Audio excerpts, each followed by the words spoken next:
What is going on, guys? Welcome into the Pro Fantasy Football Fantasy Focus. We are here doing the Fantasy Slant. My name is Michael Tagliere. On the other side of the microphone, we have Kevin Cole. Kevin, you want to say hi? Hey, how's it going, guys? Hey, we are here, and you might notice that things are a little bit different. We do not have the host, Jeff Radcliffe. We are not blessed with his presence for today. He's handed over the keys to the car, and he wants us to drive it. So we're here to drive it with you guys. I just want to let you know that the Fantasy Slant is powered by Pro Football Focus and is brought to you by DraftKings.com. So, Kevin, we're going to pick up where we left off last week. We're obviously going to get into the AFC, but there's a few pressing issues before we get into that I just want to touch base on. One being, we covered the Packers last week. We talked a little bit about Davante Adams.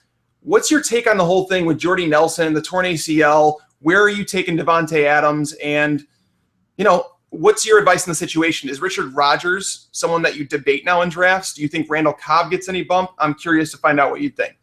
Yeah, no, this is a really interesting situation because there's so many different ways it can play out. I think last year was very unique in that Green Bay didn't really throw the ball a whole lot. So if you look at the target numbers for Cobb and for Jordy Nelson, they weren't extremely high, but they made up a very large percentage of total targets. Those guys were really just dominant in the passing game. So when you take out someone who was getting 150 targets out of what was a somewhat low volume passing game compared to the other top passing games in the league, you're going to have to figure out how those are going to be distributed. So obviously, Davante Adams is the first man up. He steps in. He wasn't very impressive last year, honestly, in comparison to the other two. They've been talking him up a lot in camp. He was a decent prospect coming out, so we're going to have to see if he can step up. But I do think there may be a smaller gap between, let's say, Davante Adams and your other passing options like Richard Rodgers, like whether it's Ty Montgomery or Jeff Janis who steps in, whether Eddie Lacy gets more involved. So I don't expect Adams to step right in and become Jordy Nelson. He's someone who's being priced right around in the wide receiver 20-ish sort of range, so I can see that as being fair with some upside. I personally like Jeff Janis just because I think he can stretch the field, and he's actually been impressive in very limited preseason action. But the coaches don't seem to be bought in on him, so he might be someone where if you pick him up now, you could have to cut him after a few weeks if he doesn't get on the field. But I think he may be a long-term play if you want to find someone who is really cheap. And Richard Rodgers could step into a decent role, although even back when they had Jermichael Finley, I wouldn't say he was ever heavily targeted in the offense. Right. No, I agree with you. And I've had a few people ask me about the Janis Montgomery conversation. And I found it odd that, when Jordy went down, they brought Janis into the game to replace him. But then they go back to practice and Ty Montgomery is filling that third wide receiver slot. I don't know if they just feel comfortable with Janis on the outside, whereas Montgomery, they might move him in and out. I'm not really sure where that situation plays out, but I do believe that I agree with you that Jeff Janis is kind of like that lottery ticket where he might be that one injury away from being fantasy relevant. Now, I think a lot is being made over nothing in kind of a way because teams don't produce 3 top 40 receivers. That just doesn't happen. It's not going to happen with Janis or Montgomery, and I really don't believe that, even despite Aaron Rodgers being the quarterback. Now, if you want to take a flyer on one of them late in drafts, absolutely. That's why people were taking Adams to begin with, even though he wasn't very impressive last year. So when you look at the picture as a whole, I'm with Davante Adams. We did our last Pro Football Focus mock draft actually on Tuesday, and I took Davante Adams in the late 4th round. So I was okay with him as my wide receiver too. I think drafting him, 4th, 5th, 6th round, wherever you get him, I don't think there's any equity built into that pick. I think he's got top 10 upside as a receiver, but you're buying him, at that bottom end wide receiver 2 range. So I just wanted to kind of touch on that before we got into the AFC teams, just because I know it's an interesting, conversation starter.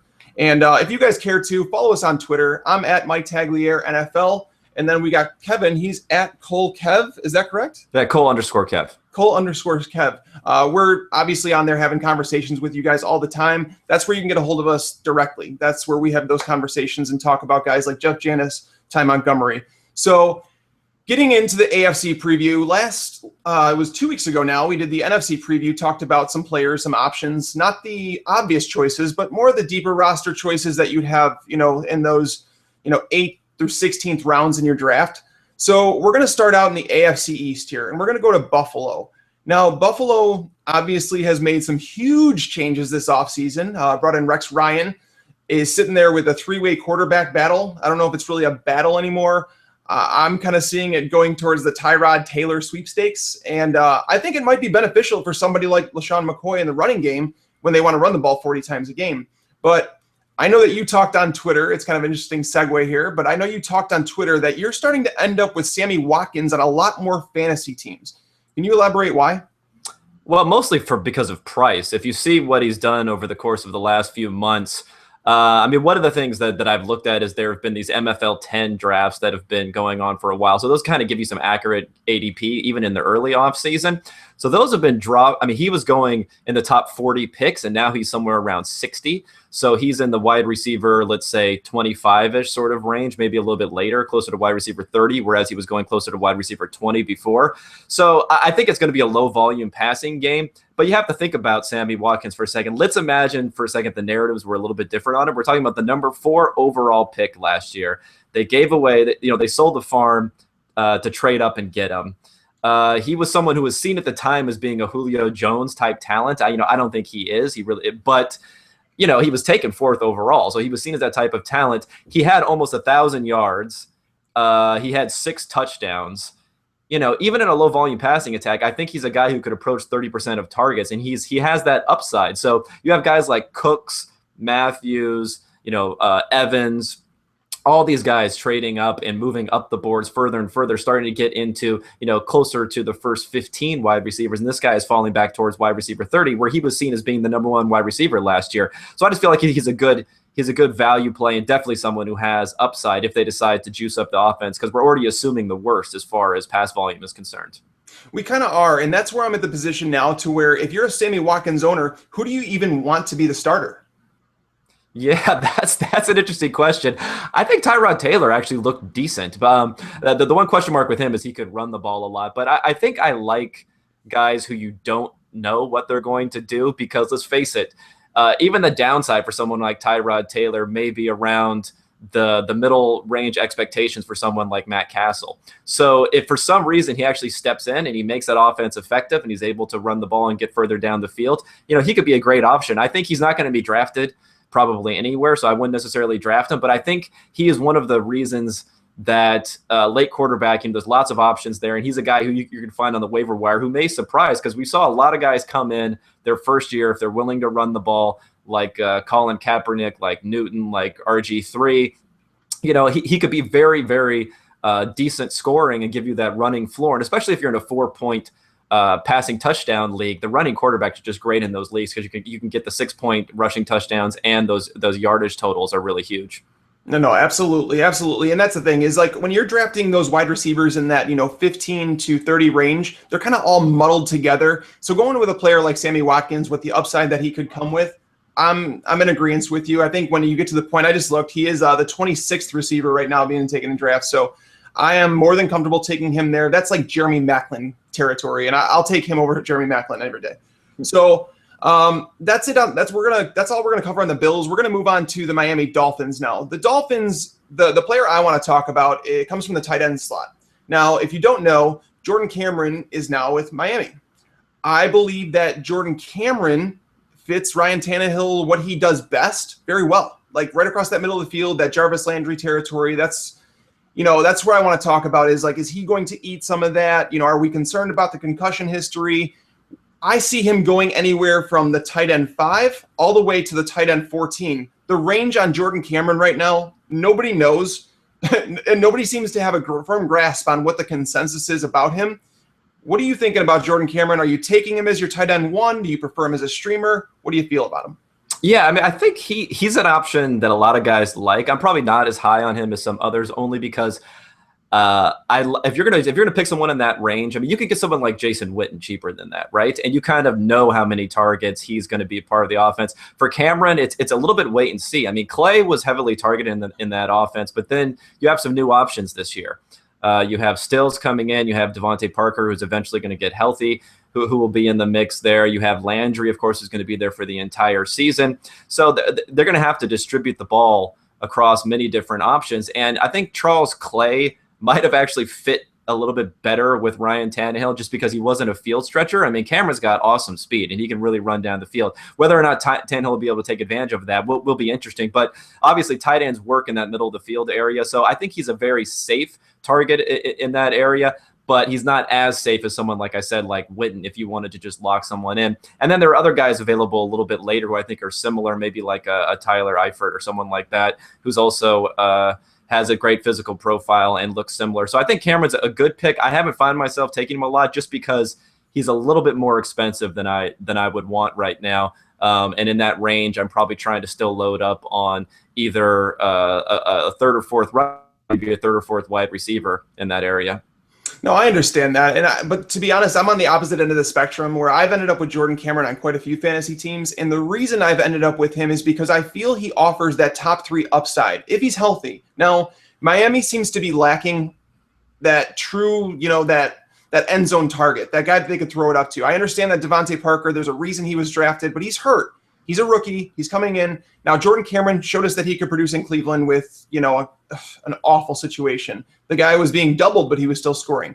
My concern with Cameron is that, we do have the concussions to worry about. If he gets another one, he's missing multiple games. There's no question about it. But he's a guy that comes with that upside where I do believe that he could finish, 700 yards, 9 touchdown guy. I believe that he offers that at the tight end position. So while Jason Witten might be someone that's safer because we know what we're getting, it depends on how you construct your lineup. I guess we could say that. So when I'm taking Jordan Cameron, the sad part is that I also have to grab a backup tight end because of those concussions. So I've been grabbing Vernon Davis. Everybody knows that's my guy. I've been grabbing him late in drafts, or even somebody like Kyle Rudolph, although he is a bit more expensive than Vernon Davis. But I do like Cameron. Like I said, the field on him is so split, but I do understand, the negatives on him. I mean, you're certainly getting him at a discount compared to where he was being priced last year, and you figure it's an offensive upgrade. So those two things alone, I think, make it a decent pick. Like I said, it's just more of deciding where I want, what type of players I want in that range. And if he was a little bit cheaper, maybe I would go for him. But like you said, he definitely has upside in the equation. No, absolutely. And that's what I like taking at the tight end position if you don't get one of those top 2 or 3 guys. But moving on to the Patriots, what the heck is going on with the receivers out there, man? Like, I don't know. Like, I was just I was putting my flag down for Brandon LaFell, saying the guy was being underdrafted. Now all of a sudden, I don't even know where he's at. He showed up to the practice facility for the first time the other day. He's not practicing. Julian Edelman's out. It's like the Bears. It's a situation where it's like, who are we starting? So they go out there and they grabbed Reggie Wayne. Now, I don't know what your take is on Reggie Wayne. Mine is that of which he came from a high-volume offense last year with Andrew Luck. High volume. Couldn't get it done. There was a reason they let him go. I feel like this is a desperation move. What do you think about the Patriots wide receivers in general? Yeah, I mean, like you said, we're going to have to figure out how it shakes out injury-wise. I mean, Brandon LaFell was solid last year, but I wouldn't say that his position is by any means secure. I mean, you've seen Belichick with the running back. He's willing to just plug in whoever's doing well. That may be the same case for wide receivers. So Edelman is probably a bit safer, although he's been injured too. When they signed Wayne, that really lends to the idea that LaFell may not be ready for Week 1. But even if you're talking about getting someone like Reggie Wayne, I mean, you're going to have Reggie Wayne. You're going to possibly have him with 4 games of Garoppolo at quarterback. They're probably going to be running the ball a lot. He's probably just going to end up on a waiver wire someplace else anyway going forward, because by the time Brady's back into the fold, you'd assume that the injured wide receivers are going to be back by that point. So I'm not really very interested in looking at Reggie Wayne. I mean, maybe if something changes and you find out the LaFell situation is worse than you'd expect, he's someone to look at. I mean, Danny Amendola is someone I'm seeing drafted now. He hasn't been able to stay on the field, but he's got such an enormous discount that maybe there's some I would rather take him than I would take Reggie Wayne at this point.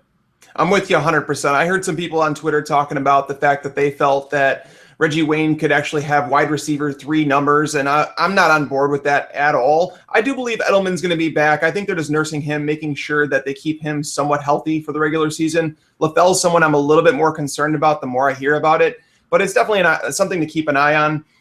But yes, I'm not touching Reggie Wayne with a 10-foot pole either. Moving on to the Jets. Now, the Jets had an interesting situation where Geno Smith got punched in the face. Is going to be out 6 to 10 weeks. Ryan Fitzpatrick has stepped in.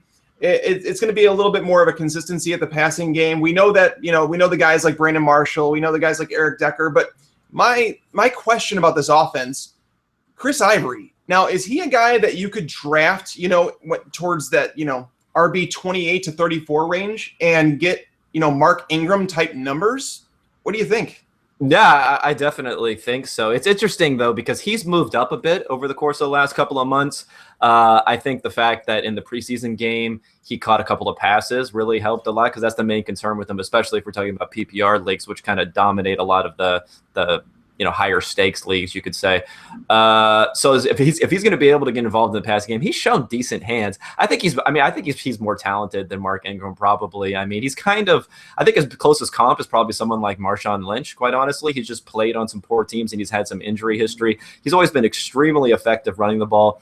The biggest concern is people just don't think he can handle a large workload, and I agree that he hasn't in the past, but there's nothing about his physical profile that says this guy who weighs 220 something pounds, who can run, a 4.4 40 can't take a big load just because he's had some injuries, and they've mostly been soft tissue. I think he's had a lot of hamstring injuries in the past. It's not a structural issue. So something like what's happened with Arian Foster in the past. So I really like him. He's someone who's starting to get some hype, though, and starting to move up. And the problem with running backs when you're playing for a team that just could be a complete dumpster fire is you just don't know if they're going to get that rushing touchdown. So he really has to be involved in the passing game, I think, to make it worthwhile. But so far, that's looking positive. No, it is. And I was encouraged to see it. It made me look a little bit deeper at his numbers. And the only issue that I had with him, when I started looking a little bit deeper into Chris Ivory, I was like, okay, well, is Chan Gailey going to involve him in the passing game? And if so, he's going to need him to block. So I went and looked at his pass blocking efficiency. He was awful. I think that's part of the reason. I don't know if it might not have necessarily been something with his hands, but he's one of the worst blocking or pass blocking running backs in the league. He took 44. I just pulled up the numbers. He took 44 pass blocking snaps last year, 11 pressures, 7 hurries, and I think it was 4 sacks or something like that. But he was basically PFF rated him the second worst pass blocking running back in the league. So I don't know if that's what's holding him back, but it seems like that might be it. If he can get that fixed, it'd be nice to see him, play more on third down instead of Bilal Powell. Yeah. I mean, they did re-sign Powell, and they didn't give him a ton of money, but they gave him more money that he was probably going to make someplace else. So that does make you think, Powell's another guy where I don't think he'll be drafted anywhere, but if you're really hurting, let's say you have some running backs go down to injury, he might be a guy you can scoop up in a PPR league and hope to get some catches out of. I agree with you 100% on that. Bilal Powell, when I was going through my projections, he came up higher than I thought he should have in my numbers. Right. I had a feeling. I don't know why they traded for Zach Stacy. I think someone's got to get cut there because Ridley's there as well. So it's a mudded backfield. Hopefully Ivory just does come out as the guy that's going to see at least 70% of the work, because then we can get a cheap zero running back strategy.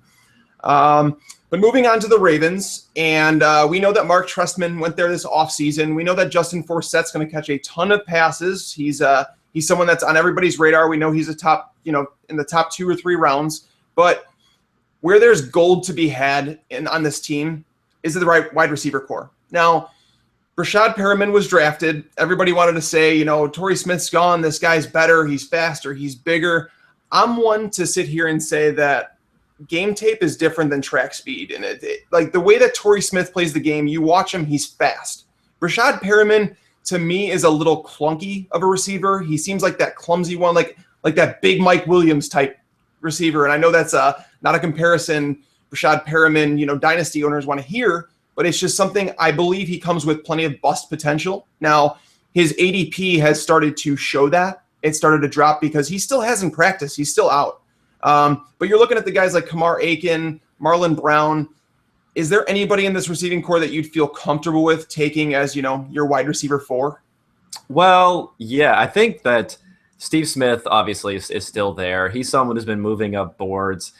I think it's very interesting with him because he started off strong last year. He trailed off at the end of the year. He's already said he's going to retire after this year. So I'm a little bit wary of drafting him. I do think now with Perryman sliding down the board enough, it's troubling that he's missing time, but I think missing time at the wide receiver position is actually a little bit better for your prospects than at the running back position, because essentially if you get stuck behind someone in the running back depth chart, you're done. Whereas as a wide receiver, he could probably work his way back into the mix later on. He's a high draft pick. So I've been doing in some drafts, I've been pairing him fairly late when he's falling into that wide receiver 45. He's falling is over wide receiver 50 now in some drafts because he's just out of sight, out of mind. You could grab him, and then you can grab Aiken at the end of your draft. And you have maybe the one wide receiver position opposite of Steve Smith locked down. They're both kind of a similar big profile, and one of those guys might end up producing. I think that's kind of a good way to play that wide receiver group. I agree. I'd rather take the 2 wide receivers there than I would 2 running backs that are, in Cleveland or something like that, because that the Trestman offense is going to look for that big receiver that Joe Flacco and his big arm can throw downfield too. So we have to figure out who that is, and if Perriman doesn't get, some reps in camp, I think Kamar Aiken is the one that's going to start there. Mm-hmm. So maybe if you grab them both, and then as it plays out, you could work to trade one of them when you see the shift starting to take place. I mean, it's just something. Those are some of the strategies that you learn as you play fantasy football more and more. You buy low and you sell high, and obviously being drafted around the wide receiver 50 spot, I would take a shot at Perriman. Then he was never someone I was touching in drafts, but now that he's down there, I didn't even realize he had fallen that far. He's definitely in the 40s. He's definitely in the 40s now, but I think it's just, it takes a while for ADP to catch up. So as the news is getting more and more negative, it's getting closer to 50. No, absolutely. Absolutely. Now, moving on. Now, we didn't talk about the tight end in the Ravens slot, but this next team, I do want to talk about the tight end and try and figure out how and why people think that Tyler Eifert is going to blow up. Now, he showed some glimpses of it last year when he played for the Bengals in the first. Did he get hurt in the first week? Is that what? He got hurt in the second quarter, I think, or the first quarter. Yeah. In the first, and even in the first quarter, he was he was showing glimpses of what we thought he could be coming out of college. Now this year, he's one of those guys that you could grab outside of the top 12 tight ends and hope for that upside.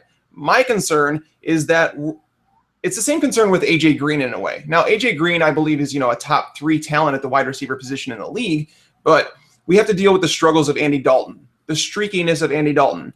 Not only that, we have Marvin Jones coming back. I know some people are high on Marvin Jones. Jeremy Hill's going to get his fair share of yardage. They're going to be a more run-heavy team when they can. Gio Bernard, he's still going to get his takes in this offense. But so where is there room for Tyler Eifert to blow up like people think he might? Yeah, I actually like Eifert a decent amount. He's someone I have been drafting just because, as I mentioned before, comparison to Cameron, you can get him a couple of rounds later. So when he falls, he's someone I've been looking at. I think that offense has basically been AJ Green getting 30% of the targets. He's one of the target leaders of the entire NFL. Marvin Jones had a little bit of a stint, but then has gone away. And like you mentioned, where is the pie going to be for Eifert? I mean, number one, I think the pie will expand this year a little bit. We heard from Hugh Jackson, the offensive coordinator. It might have been a little bit of a Freudian slip, but he said they're going to open Pandora's box a little bit, meaning that they were going to allow the offense to open up a bit. And if they do that, I think Eifert's a good target over the middle. And I mean, we have seen a rapport between Dalton and Eifert, and even in the preseason games, the results haven't been great. I mean, that last game against Tampa Bay, he caught one ball. He was intercepted when they threw another ball to him, and then he caught and then was absolutely slammed over the middle and then dropped the pass. But he's still someone that Dalton seems to be using as his second read in that offense. I think Marvin Jones may end up being a third read. So if he can slide into that second read in that offense, it could be a touchdown producing offense this year if all of the cylinders are firing. And Dalton seems to be a guy who plays well with strong offensive pieces around him, and he plays well in what they call positive game script, or when they're winning. So if that offense can get rolling, I think Eifert's a decent option if you really want to, because after him, I'm not sure who has as much upside after him at that point, at least who fits that breakout type of mold. No, I agree. And the thing is something, a little tidbit. The Bengals have a really tough schedule this year, guys. So therefore, if you're drafting Jeremy Hill, understand that he might, if they're falling behind in games, he's not going to be that 2-minute offense running back. It's going to be Gio Bernard. They're going to throw the ball more. That's where my hope kind of lies in Tyler Eifert. Obviously, AJ Green is going to see that double over the top. He's going to see it almost all the time. So it does open things underneath for him. I just worry about the consistency of Andy Dalton is all. But moving on to the Cleveland Browns, this is a situation where we're going to talk about. It's actually a starting spot now at the running back position. I feel so torn when I go to even think about drafting Isaiah Crowell. I don't know what better way to explain it is. I had my home league it was last weekend. I had my draft, and Crowell is just sitting on the board. Now I have a flex spot open. I'm sitting there like I had my wide receivers locked up. Everything was locked up, and I'm like, do I really take Crowell? Nobody wanted to take him, and he fell. I think he was. I think I got him as like the 32nd running back off the board, and I was like, you know what? He's somebody that I'm not really going to have too much faith in, but it's like throwing a dart there, just saying, if this guy sticks, he could score double-digit touchdowns. But I don't feel comfortable about it. Is there anybody in the backfield of Cleveland that you feel better about, and could you tell me why? Well, I mean, it's all price dependent. If you can get him at a good price, I think Duke Johnson's interesting because I like guys. We talked about this out of sight, out of mind sort of thing. I mean, you have someone like Amir Abdullah. Now, I'm not going to compare the two as, obviously Abdullah was drafted first. He's plays for a much better offense. Everything else is built into that. But you see one or two impressive runs, and all of a sudden the guy's shooting up everyone's board, whereas Duke Johnson's been sitting on the bench. And the problem with a running back sitting on the bench is they could lose the starting job and someone else could solidify it. But we have seen absolutely nothing from the other Cleveland Brown backs to solidify things. I mean, Terrence West was starting the last game and playing significant time, and he's being drafted in the teen rounds, and he's just someone who's been pretty unimpressive. And whereas Duke Johnson, he has a great profile. I mean, he was part of this great running back class. So he's someone I think who can emerge. Crowell is an interesting selection, like you said. I think he has some upside there, but it's so muddled right now that in some ways it's better just to go for a guy you think might be the most talented, but hasn't even seen the field at this point. And I think Duke Johnson's that guy. I kind of agree with you there. I kind of agree. That's why I felt bad taking Crowell in my draft, to be honest with you. It was just kind of like someone that it was just like, all right, I guess I'll take him. I believe that everybody has value somewhere. In Crowell, for me, it's outside of the top 30 running backs. Mm-hmm. I would honestly take someone more like Bishop Sankey over him right now. And yeah. I understand it's not a popular opinion, but that's mine. But we're going to go on to the Steelers now. I know that we've talked quite a bit about Martavis Bryant. We did that the other weekend. Now, I don't want to talk about him. I know he's a position of interest just because of the fact that he's being drafted in the top 25 receivers now. But Marcus Wheaton is the one that's starting there. Now they've had an injury on their offensive line. Pouncey's out for a while. It's kind of a mess. Are you taking Marcus Wheaton at all in drafts? I haven't been, but that's only because I just don't see the really big upside with him. I guess I'm one of these guys. I mean, upside is one of these vague terms, right? But I just don't know if I see him having to share the ball with so many different guys there, really being able to give you, let's say, like a top 24 type of wide receiver performance. And that's what I would really hope for all of my guys, is that they have that type of upside. I don't really see it there, so I've been avoiding them. Who I did like a lot in this offense was, I'm a late round quarterback type of guy, but I actually thought that Ben Roethlisberger, if they brought all the pieces together, and they've also were very willing last year to just chuck it up there, they were throwing it up there. If you saw the first play or two of the preseason was a bomb to Martavis Bryant down the sideline. I mean, Ben had a couple of those enormous blow up games last year, so that shows you that even in a big game, they're willing to continue to put points on the board. And it's the best cast he ever had. The Pouncey injury really hurt because you just never know. Sometimes when you have a really integral position like the center position, what can end up happening to that offensive line? So I don't know if I'd be as high on Big Ben, but I think it's one of those offenses that could just blow up this year. Although they do have some schedule issues, as you mentioned with Cincinnati. They're in the same division, and they have the same somewhat difficult schedule this year, I believe, facing the NFC West. No, I agree with you. And the thing is before even Martavis Bryant saw the field last year, Marcus Wheaton wasn't doing anything, so he's not someone that I'm really excited about drafting. I'm probably going to stay away from him, to be honest. There's some other late-round flyers that I'd rather take over him, unless you're in, one of those deep 14, 16-man leagues. I'd probably just stay off of Marcus Wheaton for now. But I do want to take this time to promote our sponsor, DraftKings. All right, guys, start the season by winning $2 million. This literally can replace your 401k. This could be your retirement savings plan, all by playing fantasy football. Week 1 at DraftKings.com, America's favorite one-week fantasy football site. If you haven't played DFS yet, Daily Fantasy, check out DraftKings.com. This is the biggest fantasy football contest ever. $10 million in prizes, $2 million for first, $1 million for second. I don't know if people realize how much money this is. All right. So 1 week fantasy means no season long commitment. So you don't have to worry about, when Jordy Nelson goes down with that torn ACL, you look at the next guy up. You're able to play it week by week and go through it. So you play wherever you want, whenever you want. All right. So I looked at week 1, Devontae Adams, dirt cheap on there. I think he's 4,400 for week 1. He's someone that a lot of people are going to have in their lineups. That's a free tip. Hopefully I'm not playing against you. Just pick your players, pile up the points, and pick up your cash. That's it. That's all you got to do. You can get started by playing right now. Play through the preseason so you can get warmed up for the regular season. Just go there, enter in the code PFF. It's going to give you a free entry at the shot of winning that $2 million in the week 1 Millionaire Maker. Enter PFF in there right now, DraftKings.com. Again, that is DraftKings.com. Kevin, do you play a lot of DFS?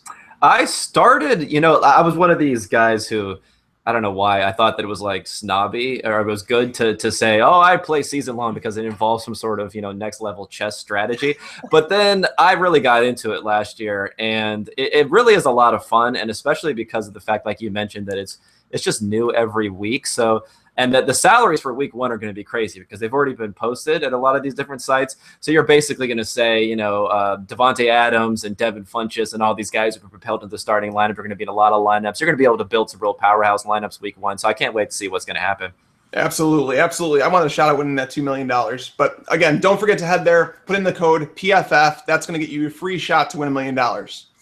But moving on, we're going to go over to the team that is on the Hard Knocks show right now. They had just announced that Brian Hoyer is going to be the starter of the Houston Texans. The position I'm talking about here is obviously when we get to Arian Foster, what's going on with him. There are reports all over the place thinking that he could be back by the end of September. There's also other reports saying that he's going to be out until week 10.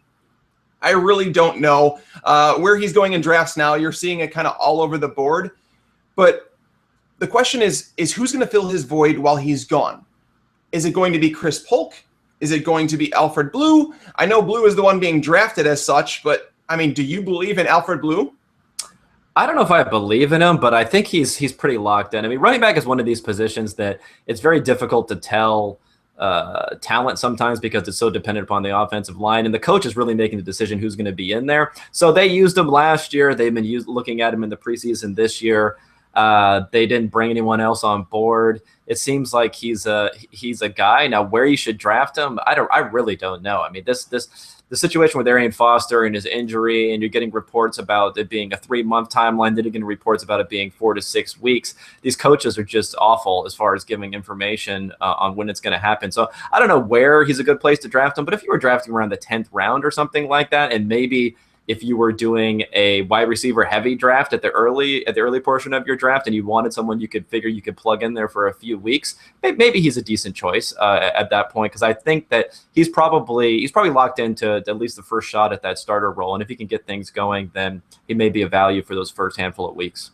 Yeah, those first few handful of weeks, but to spend a 6th round pick, which is what it's costing you right now to get Alfred Blue in a 12-team league, that's too much. That's too pricey for me. There's guys like Joique Bell, Giovanni Bernard, even Ryan Matthews going behind him right now, guys that I would take over him. I'm not going to end up with Alfred Blue on any fantasy teams. Chris Polk is somebody you could take a shot at later in drafts.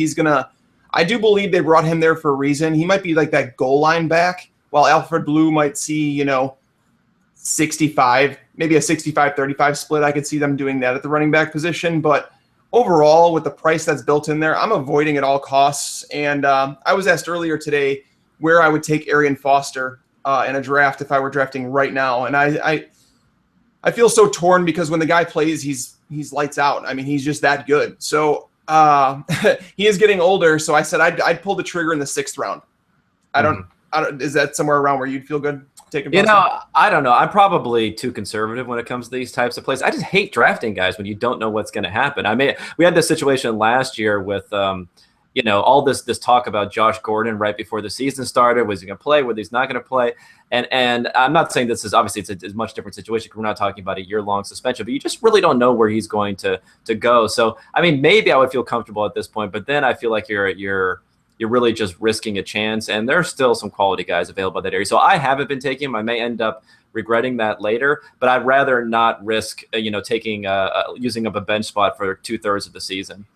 I kind of agree with you on that front. And like for those that did hold on to Josh Gordon all year last year, it didn't really pay off for them. He didn't really perform even when he got on the field last year. So, but Arian Foster has proved to us time and time again, it's a risk reward option. And to be honest, once you get in that range where he's being drafted, that's why I'd feel comfortable in the 6th, because it's a bunch of guys like Isaiah Crowell going in that region anyway. So that's why I'd feel free to take Foster there.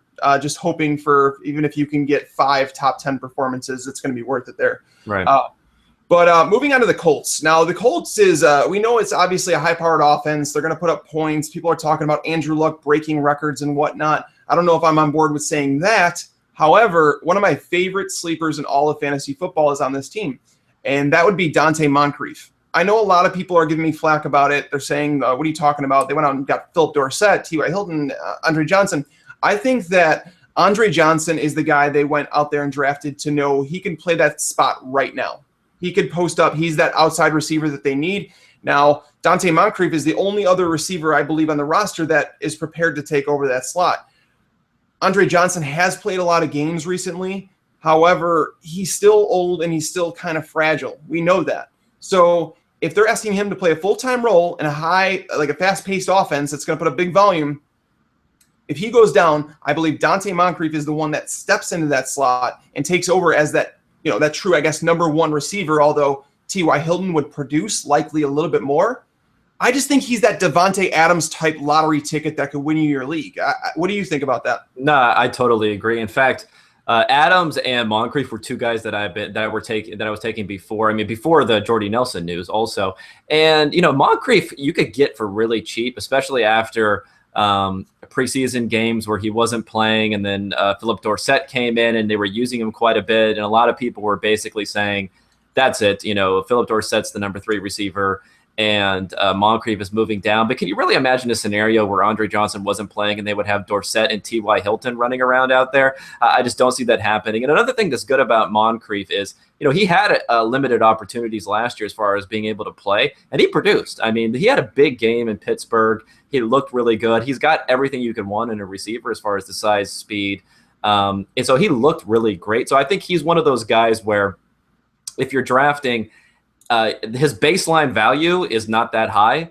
If you're going to project what he was going to do this year, you would say he's not going to get that big of a share. But he has that contingent value if Andre Johnson were to go down, where he could bump right up into the top 24 receivers. And in some ways, I might even be more comfortable with him than I would be in Devontae Adams in the same situation, because he at least showed he could produce last year, whereas Adams was a little bit sketchier last year. So I really like him a lot, and I feel like he's another guy, because he hasn't been making a lot of noise during the preseason, that you can get for very cheap.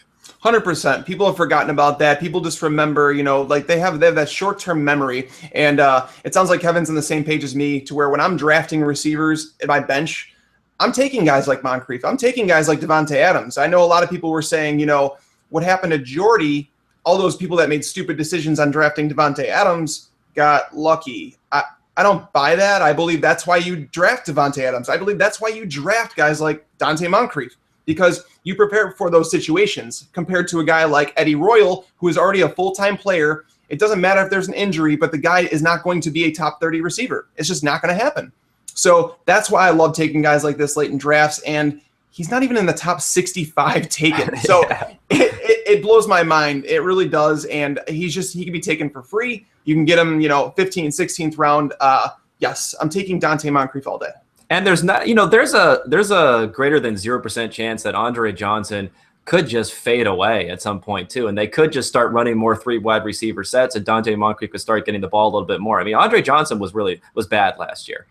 He got a lot of targets, but he was bad. He's approaching 35 years old, so there's always a chance of that too. So I think he has more value than even outside of an Andre Johnson injury. He may just be someone who could over the course of the year start to gather a higher percentage of targets. Well, it's kind of true. You could just look at how they started to phase Reggie Wayne out of the offense. Mm-hmm. It could happen. Obviously, they were partial to Reggie Wayne. They weren't shy about kicking him out the door. I mean, obviously, the Patriots have welcomed him. I don't know if so much with open arms, but they've welcomed him there. But yeah, that's one of my favorite sleepers. I did an article on it this week. But now we are on to the Jacksonville Jaguars. There is someone there that is sliding down draft boards a little bit. Actually, 2 players that I'd like to talk about. One being TJ Yeldon. TJ Yeldon was taken as a top 22 running back, a few weeks ago. Now he's starting to slide down boards a little bit, as well as their newly acquired tight end, Julius Thomas. Now, Julius Thomas is someone that I've stayed away from. I know he's being drafted as a top 10 tight end. I'm not kidding when I tell you that I probably wouldn't take him as a top 15 tight end. Meanwhile, TJ Yeldon, I feel the exact opposite way about. He's someone that I'm taking. I'm not scared of the whole Toby Gerhart thing last year. I believe Yeldon is going to be a complete back in the NFL. How do you feel about these two players? I'm with you on Julius Thomas. I just don't see the downgrade to Bortles. It's just so significant that it doesn't really show you why you should use even a semi-premium pick on someone like Julius Thomas. So I'm totally with you there. And plus he's already injured himself, and he was actually someone who was very injury prone. It showed a little bit last year. It didn't show the year before, but before that he barely saw any action because he had these ankle injuries and other injuries that really pile up throughout the time. So I'm off on him. TJ Yeldon, it's just hard to draft a running back in a terrible offense. He could be someone who's really turned into a workhorse, but I also don't hate Denard Robinson late in games. Late in drafts, he was good last year. He was decent last year. He doesn't fit the mold, and I think there's always a thought on the part of GMs and others that they say, I want that mold, that workhorse running back. So that's when TJ Yeldon comes in. So TJ Yeldon will get a shot to be that guy. But I thought Denard Robinson was effective. He just doesn't look like a guy that you would want to put there on the field. But he was good when he got in there. So maybe he's someone you could take a look at. Or if he's not being drafted and something happens and you're wondering how that backfield is going to shake out, he would probably be at the top of my list if Yeldon were to go down. I agree. We had seen Denard Robinson kind of flourish, even when he received all those carries. Now, when he got all those touches, he started to fade as the year went on. He's not built to be a workhorse running back. That's just not who Denard Robinson is. That's why I think TJ Yeldon is that back, while Robinson is going to be a good complementary back. And if there is an injury, I think that they know that they can go to him. I don't know if he's, that workhorse, but Bernard Pierce, they signed him in the offseason. It's just a weird range for Denard Robinson. I understand exactly what you're saying because he is talented. I just think he's more meant for that, that Gio Bernard type role. Not to say he can't produce there, but it's just I understand what you're saying. But TJ Yeldon, he's someone I'm willing to take as a low end RB2 if I have great receivers. If my receivers are really locked in, I feel like TJ Yeldon can provide that that top 24 value. So yeah, I could see that. Yeah, but I think we're in lockstep about Julius Thomas. Avoid in drafts if possible. It's just there's just too many negatives looking at Julius Thomas. Now moving on to the Tennessee Titans. Can we start our love fest now? Can we just pretend this to be the Bishop Sankey love area? Yeah. I know we've covered Bishop Sankey before, so I'm not going to dive into him too much. He obviously looked good last weekend, I should say. But I'm more interested about Marcus Mariota or Mariotto. Do we want to call him that, Goodell? But I'm more interested in him or like a Kendall Wright. How do you think that these two are going to gel? Is there any value there? Or instead of taking Kendall Wright, would you look at somebody but like Dorial Green-Beckham? I like Beckham, but obviously it's very price sensitive. It's someone very late in draft, and he's someone you're going to have to say isn't going to do anything for a while. He's got a couple of stiffs in front of him in Harry Douglas and Hakeem Nicks, but he's probably going to be behind those guys at first. So I am encouraged that he got some work with the ones in the last preseason game. He looks good. I think coaches are generally just way too risk averse when it comes to playing rookies, especially on a poor team. This whole thing of developing them or not. If you're good, you're going to play well. He's 6'5", just get him out there. But I don't think that's necessarily going to happen. I like Mariota a lot because he offers that rushing upside that we talked about here, and he fits the profile of rookies that have done extremely well, and those are rookies who can run the ball at quarterback, have been high draft picks. The problem I see with him is I'm hoping that what we've seen in the preseason, the fact that I've only seen read options a handful of times out of him, they've had him behind center. Now, he's looked good behind center. Don't get me wrong. He's looked good behind center. But even the best quarterbacks, even someone like Peyton Manning when they were a rookie, they weren't that great because it just takes time to develop like that. So if you want immediate impact in year one, I want more of that read option. And I also want more of the read option because I think it frees things up for the running game and for Bishop Sankey, who I'm going to be investing a lot in. There was one play last week where they did one read option play. And Sankey, if you look at the middle linebacker, he didn't know what to do, and there was just a huge hole there. And Sankey ended up taking it for a large gain. And I feel like they could be doing that a lot. They haven't been doing it at all, and he's still been looking good. So I like him as a late round play. And he's the guy who's going in the 20s, so you're not really risking too much. He's a guy you could definitely pick up as your QB2, and he gives you upside if you already have locked in a guy in the middle of the draft like a Tony Romo or Phillip Rivers or someone like that. Is going to give you solid passing production. Absolutely. And that's the thing is, like, when Mariota went there, I was like, they got to open up the option game. They have to. And I love running backs that are part of an option offense, no matter who it is. Now, Bishop Sankey, it's no coincidence that he ran the best he ever has last week. And I know the exact play you're talking about, that middle linebacker lean left, and he's just like, by the time he went there, Sankey had already hit the hole. And I think that play went for like over a 10-yard gain. So Sankey is someone we agree on. I'm doing my best to not envision Green Beckham like I envision Justin Hunter.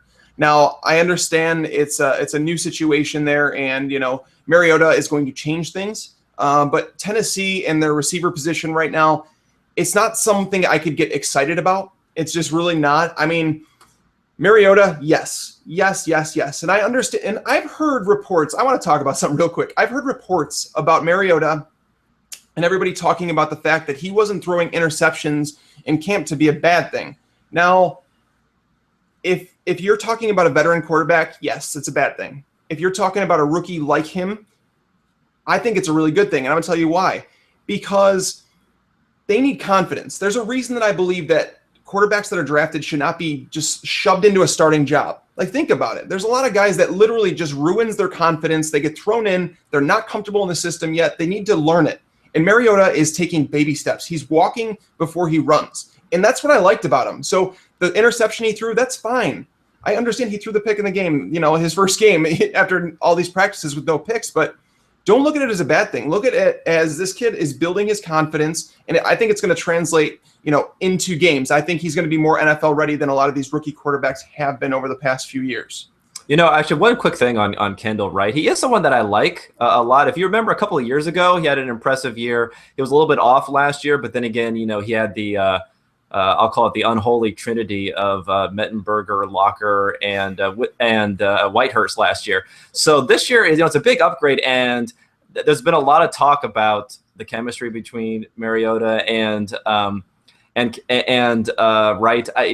You can discount it if you want to discount it, but he's definitely been targeting. He's definitely his first read most of the time, and he's someone who's been effective, a former first round pick. So I think he is some guy you can plug into, and he's your ultimate kind of PPR receiver, though, if you're looking for someone like that. I agree. When I think of someone like him, I think of Sammy Watkins. I think if Sammy Watkins has another year, like where it's inconsistent because of the quarterback play, he's slowly going to slide down draft boards, as we go year after year. But Kendall Wright was someone that was talked about as a top 20 talent. Like we really felt like he could be a top 20 receiver in the league in terms of fantasy. And I think he's just fallen under the radar. If Mariota can take that step forward, if he is that quarterback of the future, I think you're right on Kendall Wright. It's hard to feel confident about it, but if you can get him as a bench receiver, which you can, I don't think it's a bad pick at all. Now moving on to the Denver Broncos, there is another receiver on this team that I feel like I do about Dante Moncrief, the way I felt about Devontae Adams. We're talking about Cody Latimer. Mm-hmm. Now, he's the number 3 receiver on this team. We obviously know that Demaryius Thomas and Emmanuel Sanders, they're going to be the 1-2 guys right now. But that doesn't mean that, there's going to be those games where Cody Latimer catches a touchdown or two, and you're going to be like, oh, is that his breakout? No, because there's not many offenses that'll support 3 top 40 receivers. But he's your lottery ticket. He's that guy that you can grab late in drafts, like really late, just kind of like those guys that we talked about, even later than Adams was going. You can get Latimer, and if an injury happens to either one of them, he's going to step in and he's going to be on the outside for Peyton Manning, which is fantasy gold. I mean, where are you comfortable taking somebody like Cody Latimer? I mean, I'm probably comfortable taking him a little bit after that. I would take Moncrief, although I don't know. I think Moncrief might actually be going later than Latimer at this point. Mm-hmm. I'm not quite sure. So that's the only thing that makes me hesitant is the fact that Latimer did absolutely nothing last year, but I'm willing to give a lot of credit that may not have been earned when you're playing with Peyton Manning, because it's not like you're going to put a guy who's a fast, tall, was fairly productive in college. It's not like you're going to put him in with Peyton Manning and he's just not going to produce at all. I mean, Emmanuel Sanders famously was not very good with Pittsburgh. I mean, he was someone where Jericho Cotchery was scoring tons of touchdowns, and Sanders was running around a lot. All of a sudden, Sanders, who's blazing speed and had those measurables, maybe didn't warrant the type of targets when he was in his previous situation going up against someone like Antonio Brown. All of a sudden, he's playing with Peyton Manning, and he's a top 10 receiver. So Peyton Manning has made everyone great. I don't buy that they're going to slow down the offense that much or that they're going to run it that much more. I mean, I think that would just be silly if you have Peyton Manning at quarterback. So I do think Latimer's a guy that has that upside. I just wish he was going maybe a little bit later, but I think he's still a fair guy to get exposure to at his price. Yeah, I just looked at him while you were going through that, and he's going at the end of the 12th round, beginning of the 13th. So it is a lot earlier than Moncrief. While Moncrief is going basically undrafted, he's going in like the 15th round. You got Latimer, you'd have to pay a higher premium. While they're both in that same tier for me. Right. I'd like to have both of them on my team, and honestly, you can end up with both of them, and those are lottery ticket guys. They're not guys that you're going to want to play through a bye week. I mean, I know we talked about there might be those weeks where Moncrief gets his shot. There might be weeks where Latimer does. But Peyton Manning creates those receivers. I had a conversation on Twitter, again, about Peyton Manning, Aaron Rodgers, and what these receivers do without those quarterbacks. The stats are ridiculous. Like Peyton Manning literally has made everyone better. Like, think about the guys that have gone. Like, look at Pierre Garçon now. How do we look at him now? Reggie Wayne, even without Peyton Manning, wasn't Reggie Wayne. There are so many receivers that have gone on to different teams where they just don't look like the same players. Yes, Cody Latimer, I know he didn't perform necessarily like you would have hoped, but maybe he's a consistency guy where he needs those reps to do it because he wasn't getting them very often. So another lottery ticket guy, yes, I'm in on. Now, moving on to the next team in the AFC West, we have the Kansas City Chiefs. Jeremy Maclin all of a sudden is shooting up draft boards. He was going outside of the top 32 receivers, and then all of a sudden, Alex Smith he lined up as a running back. Mm-hmm. So maybe that's why Maclin scored there. Because everybody's like, oh my God, Alex Smith threw a touchdown to a wide receiver. And if you don't know, Alex Smith did not throw one touchdown to a single wide receiver last year. So that's why I think a lot of people were down on Jeremy Maclin. I think his ADP is almost getting to the point now where he went from a value to being overdrafted. How do you feel about it? Yeah, he's a guy in, like I said, I've done a handful of these drafts. I actually drafted once and I didn't like doing it. And this was before he scored that touchdown. I think he has a decent shot. They seem to be manufacturing looks for him. But it is the preseason. If you look at what happened in their first preseason game, they actually threw a bomb for Alex Smith. They threw a 30-yard incomplete pass down the sideline to Maclin. Supposedly, they said they're going to do a bit more of that. But this is Alex Smith we're talking about here. So I just feel like, when things start to get a little bit shaky, he's going to kind of, turtle and just go into his shell and just going to throw out those little passes. He's been someone who's produced great seasons from tight ends before. I mean, Vernon Davis had some great seasons with him. So that's why I think Kelsey is probably fair because he fits into someone who can catch the ball over the middle of the field. But as far as a wide receiver is concerned, they're going to have to throw a lot of targets at him, I feel like, in order to make him a value. And if he starts moving up boards, then I'm totally out. I was only looking at him as maybe someone who would start slipping just based upon the Alex Smith fear. Right. No, and now he's going in front of guys like Julian Edelman, Sammy Watkins, Allen Robinson, Deshaun Jackson. So I'm kind of off on Maclin now. While I was somewhat a foot in before, I pulled it right back out. So yeah, I'm with you. Yeah. He should see plenty of targets, but they're not going to be the targets that he was seeing when he was in Philadelphia. So don't think that Alex Smith is all of a sudden going to change who he is. He's a safe quarterback. He does what he does well. But Jeremy Maclin just doesn't fit that mold is all. But if they manufacture touches, he can live up to that. I just feel like you're drafting him with all of his equity built in at that point. So yeah.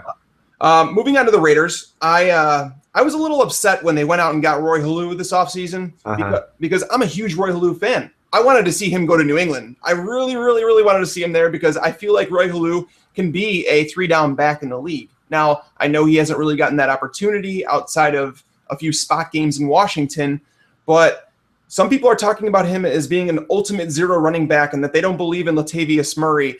I'm not on that camp, but what do you feel about Roy Halou? Where are you taking him? Is that a legit option as a zero running back strategy? I think it's a legit option, although he has a he really has the potential to be a 0 essentially if Murray can come out of the board and really just take over.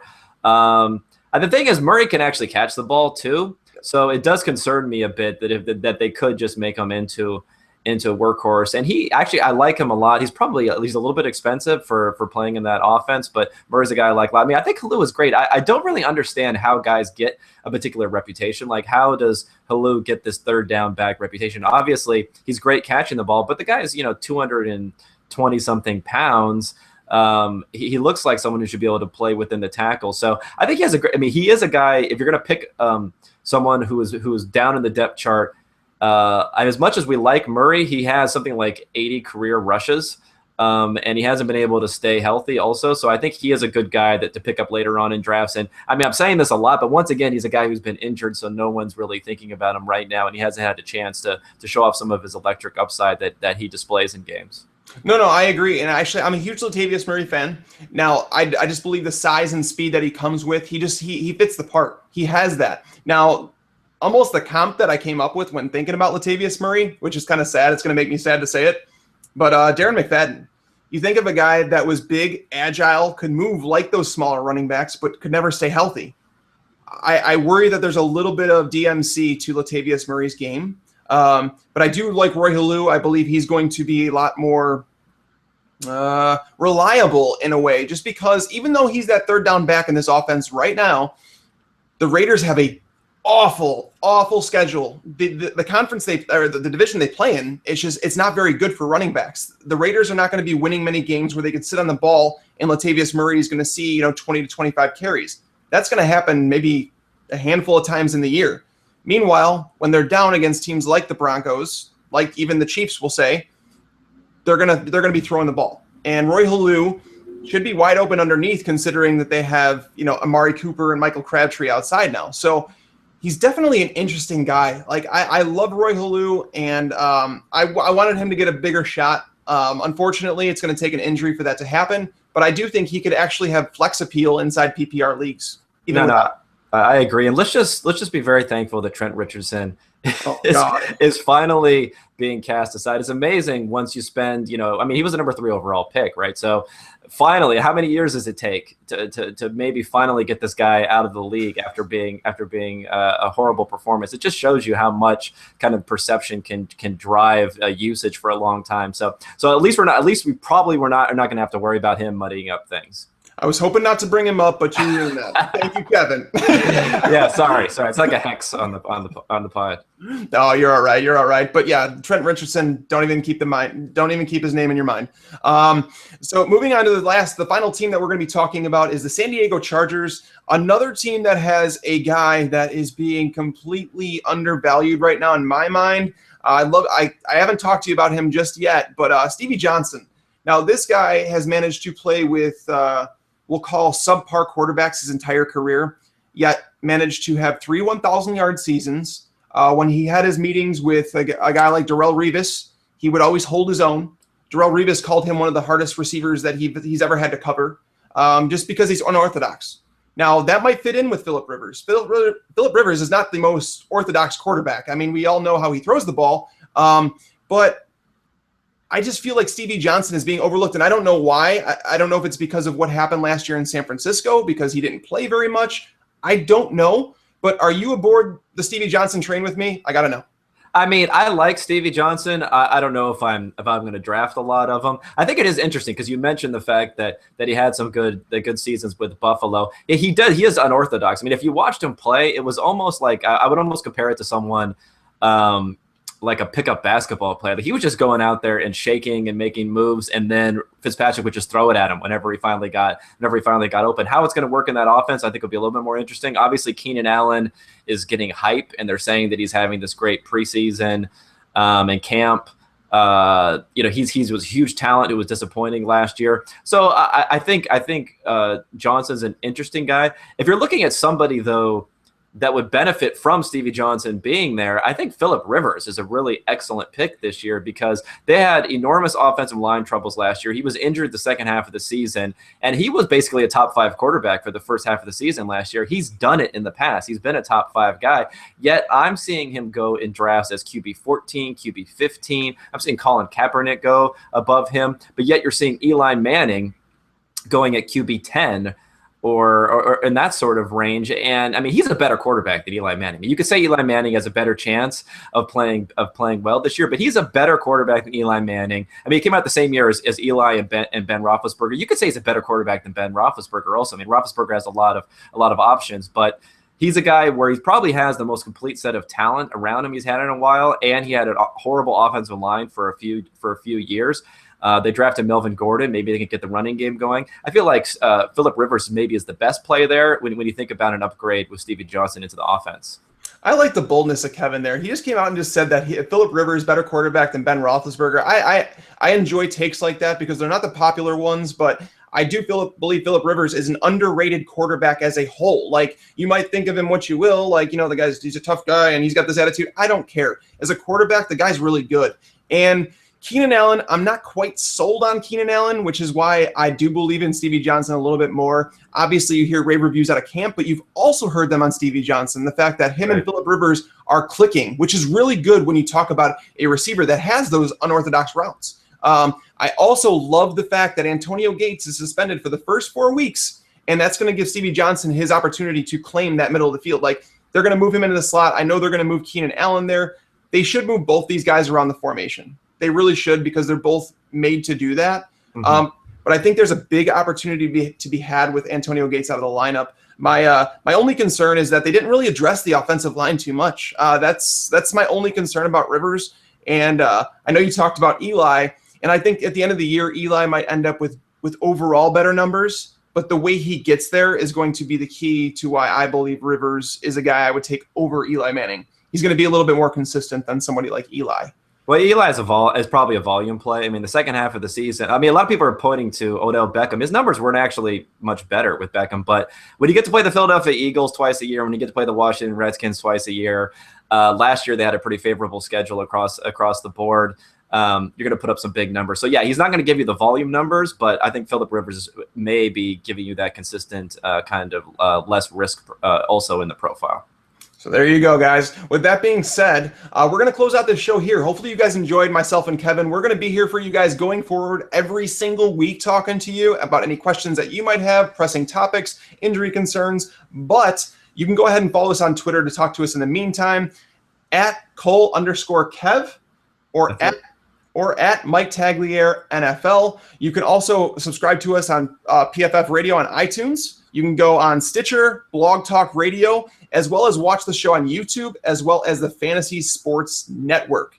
But that's going to wrap this up, guys. Make sure you can go and check out the Fantasy Gold subscription on PFF. It is $29.99.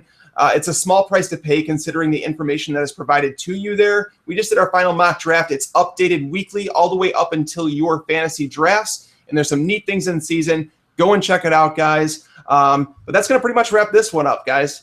So until next time, lights out.